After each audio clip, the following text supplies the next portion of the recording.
बनवाने छोड़े गुरुराई, मोड़ी दिशा वस्त्र की भाई, मोड़ी दिशा वस्त्र की भाई, मोड़ी दिशा वस्त्र की भाई, मोड़ी दिशा वस्त्र की भाई। महाशक्ति तारा का अस्त्र ब्रह्मांड में प्रलय करने के लिए पर्याप्त है, और उसने भगवान श्री गोरक्षनाथ पर चला दिया। तो उस अस्त्र पर बैठ कर के भवानी तारा जब गुरु जी की ओर चली, तो भगवान श्री गोरक्षनाथ जी ने अपनी धनुष से फूलों की वर्षा कर दी और उनकी दिशा मोड़ दी। इस तरह अस्त्र तारा भी यहाँ विफल हो, और फिर भगवान जी ने महाशक्ति तारा को किधर भेज दिया? पश्चिम दिशा में, क्योंकि ये लीला भी हो रही थी, कुछ विशेष कार्य भी संपन्न हो रहे थे युद्धों से। वीरभद्र पर कई प्रकार के घातक अस्त्र थे, उन्हें भी उनसे विलुप्त करना जरूरी था। तो महाशक्ति तारा अस्त्र को मोड़ दिया गया। नारायण तक अस्त्र को श्रीमन नारायण अपने सीने में समा करके स्वयं ले गए, और महामहिंद्र अस्त्र विफल हो गया। तो महाशक्ति तारा को गुरु जी ने पश्चिम की ओर भेजा। कैसे? ये तीसरा महाअस्त्र कहलाता है तारा का। इसमें महाकाली, महासरस्वती और महालक्ष्मी तीनों का योग बन के चलता है। यानी एक ब्रह्मांड में प्रलय सुनिश्चित रूप से आ जाती है यदि यह अस्त्र सफल हो जाए तो।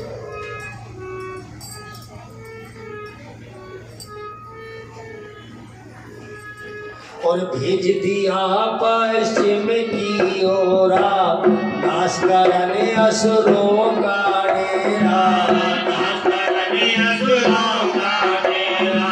पश्चिम दिशा की तरफ असुर ज्यादा थे, उन्होंने महाशक्ति तारा अस्त्र को पश्चिम की ओर मोड़ दिया कि वहां असुरों का नाश हो जाएगा। और फिर भीग तेरे शेरा मोड़ गोसाई, होकर कुपित जटा बिखराई, होकर कुपित जटा बिखराई। अब कुपित हुए गोरखनाथ जी, यानी इतनी शक्तियां प्रयोग होने के बाद अब फिर कुपित हुए महाशक्ति तारा को पश्चिम की ओर मोड़ करके कुपित हो गए। और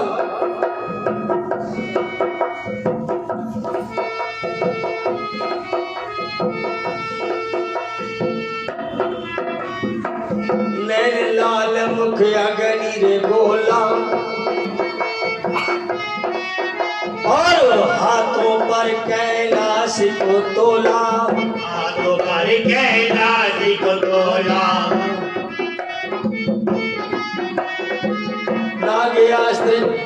नाग्यास्त्र का कर फिर हारा, वीरभद्र तन बांधा रे सारा, उठा हवा में दिया उड़ाई, चले पटकने तो जब भाई, चले पटकने तो जब भाई, चले पटकने तो जब भाई, चले पटकने तो जब भाई। संपूर्ण कैलाश को हवा में उठा लिया भगवान गोरखनाथ, और नागास्त्र छोड़ करके वीरभद्र को बांध रहे, और वीरभद्र को पटकने ही वाले थे कि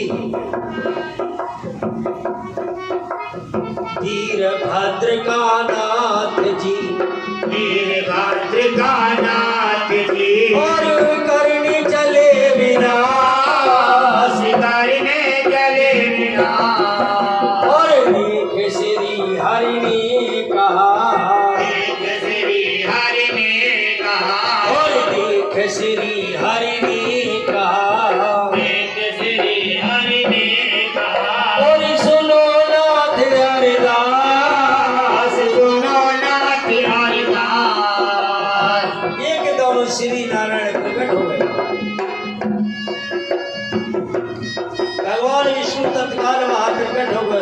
नाथ जी से कहने लगे, हे नाथ, हमारी एक अरज एक अरदास सुन लीजिए। गुरु जी रुक गए भाई। क्या कहा नारायण ने?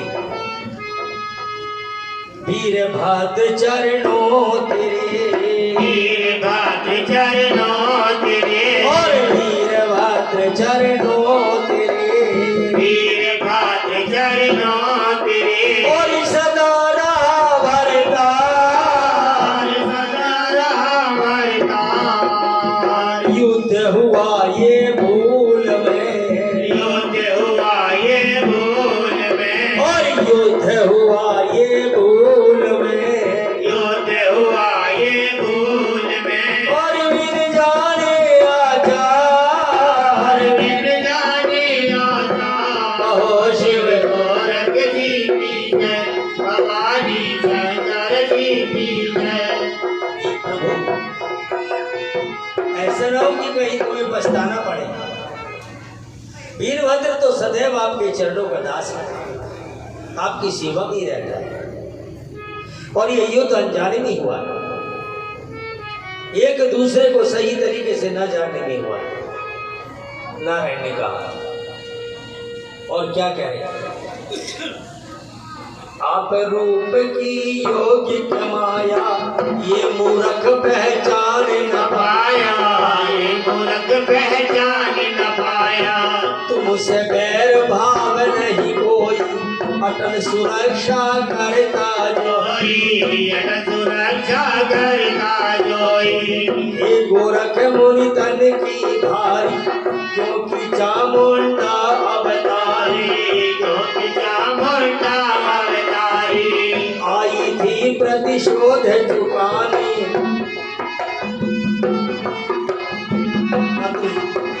मत शेतर की दे मिटाने, पद सिंदर की दे मिटाने। तब इसने कर भी नहीं अपारा, बदले बदले उनके भाव विचारा, तब से लेकर अब तक साईं, लेकर अस्त्र बड़े बलधारी, लेकर अस्त्र बड़े बलधारी, निवारा कर्तव्य विचारा, इसके दोष क्षमा कर, इसके दोष क्षमा कर धारा, इसके दोष क्षमा कर। इसके दोष क्षमा कर धारा। ये तो अपना कर्तव्य निर्वहन कर रहा है। चामुंडा आ गई थी इस शरीर को लेने, और इसने बड़ी युक्ति से काम लेकर के मत्स्येंद्रनाथ जी के शरीर को रोका। ये गोरखनाथ, ये तो तुम्हारी दया का पात्र है, तुम्हारे क्रोध का पात्र नहीं है।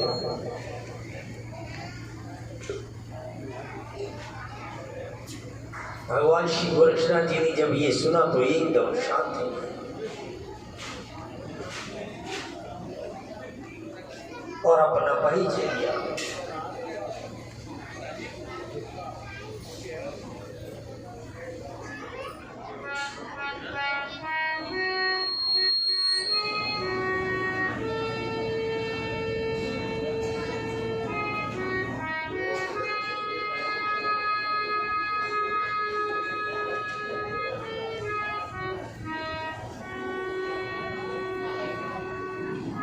नारायण ने आशीर्वाद दिया,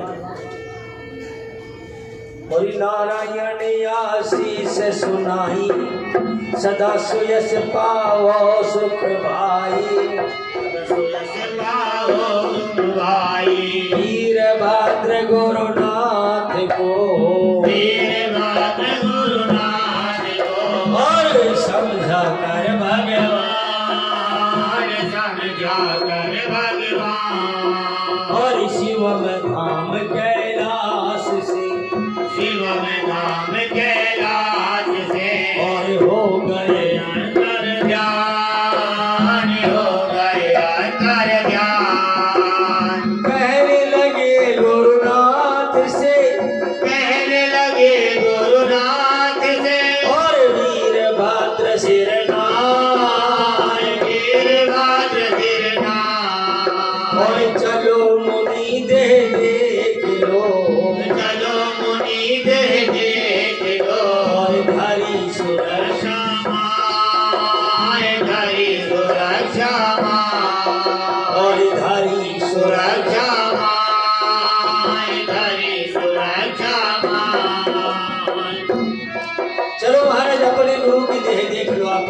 की सुरक्षा में रखिए।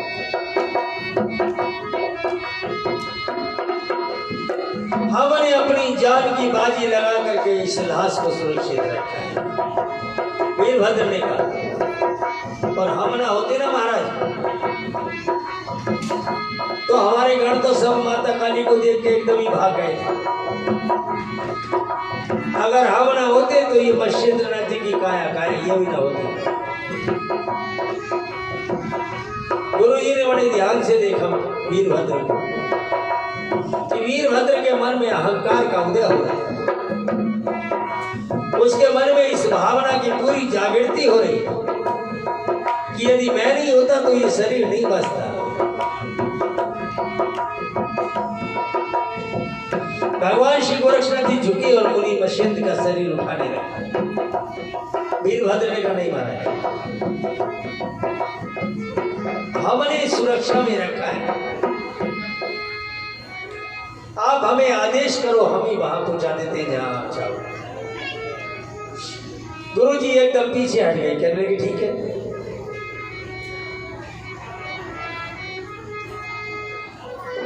हे वीरभद्र, तुम ये शरीर यहां से सीधे काशी के खंडर में पहुंचा, हम भी आते हैं पीछे।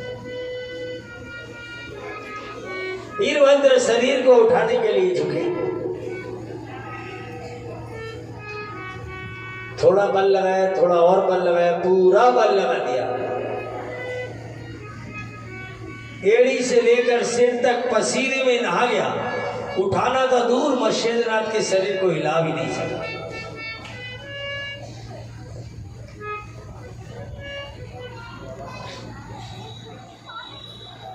हेलो हेलो हेलो,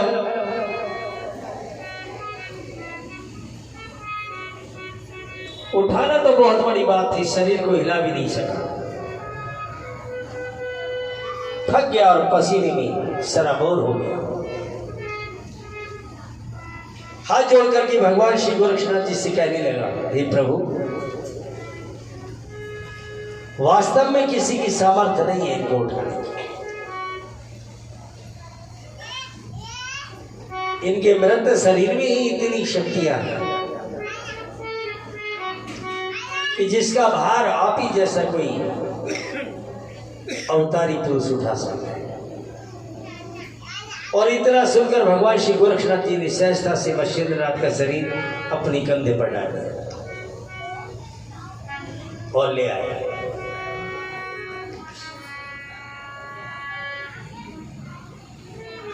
जब सहज उन्होंने उठा लिया तो वीरभद्र बड़े भौचक के आश्चर्य से उन्हें देखने लगे।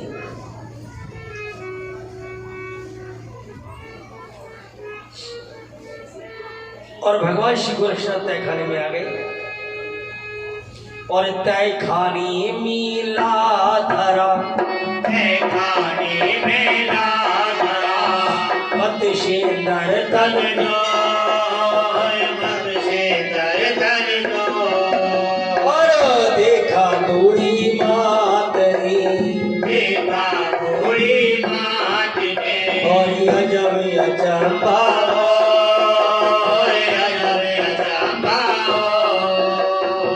सोच रही है बूढ़ी माता।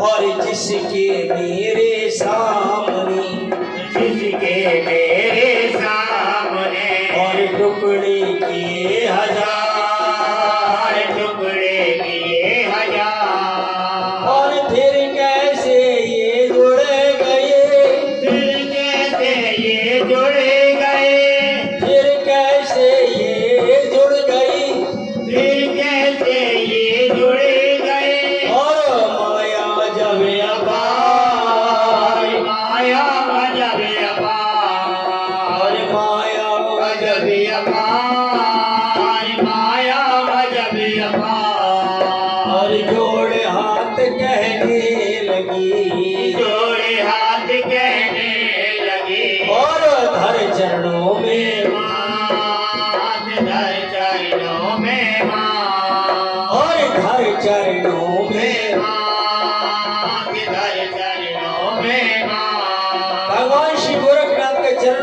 बूढ़ी माता ने अपना मस्तक टेक दिया और कहा, क्या? जोड़े हाथ कहने लगी, जोड़े हाथ कहने लगी, और धर चरणों में, धर चरणों में मां, और टूटी की है आप पर, टूटी की है आप पर, और टूटी की है आप पर, टूटी की है आप पर, और बूटी को रखना, बूटी को रखना, और बूटी को रखना, बूटी को रखना।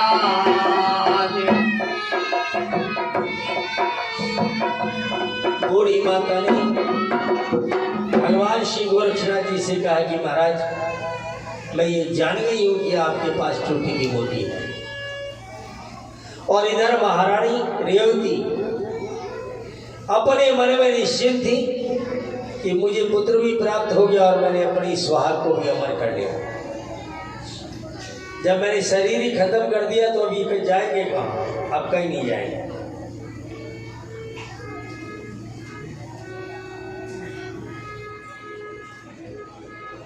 एक दिन अवसर देख करके भगवान श्री गोरक्षनाथ जी ने मत्स्येंद्रनाथ जी से संपर्क किया।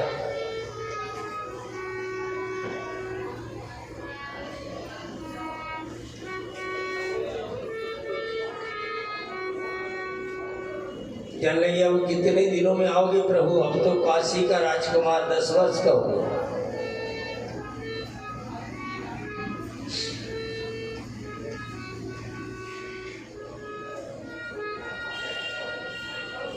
मत्स्येंद्रनाथ जी ने कहा, ठीक है, अब हम जल्दी ही कोई निर्णय करने वाले हैं। और महाराज मत्स्येंद्र ने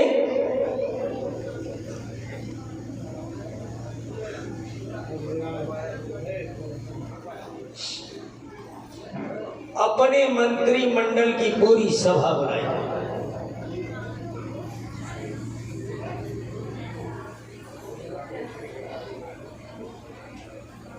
जी ने अपने मंत्रिमंडल से ये विचार करके कहा कि हम चाहते हैं कि अब धर्मनाथ को काशी का युवराज घोषित कर दिया जाए। सारे लोग उनकी इस घोषणा से बड़ी स्तब्ध, बड़ी चौकन्ने हो गए कि 10 वर्ष की आयु में महाराज त्रिविक्रम काशी का युवराज क्यों नियुक्त कर देना चाहते हैं? मत्स्येंद्रनाथ ने कहा कि ऐसी कोई बात नहीं है। धर्मनाथ राजकाज में ज्यादा रुचि लेते हैं, बुद्धिमान है, ज्ञानी है, और जब युवराज बन जाएंगे तो और ज्यादा रुचि लेंगे। इस तरह मैं भी आश्वस्त हो जाऊंगा कि काशी को एक अच्छा राजा मिलने वाला है।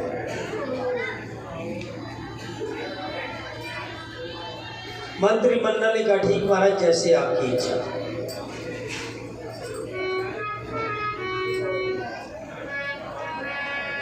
तो वहां एक तिथि निश्चित कर दी गई कि इस तारीख को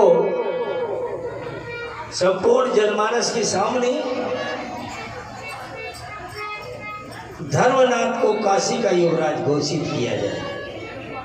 ये घोषणा पूरे नगर में करवा दी। तो चाय लीजिए, आप बोलिएगा नहीं, बहुत शांति से चाय लेते रहिए।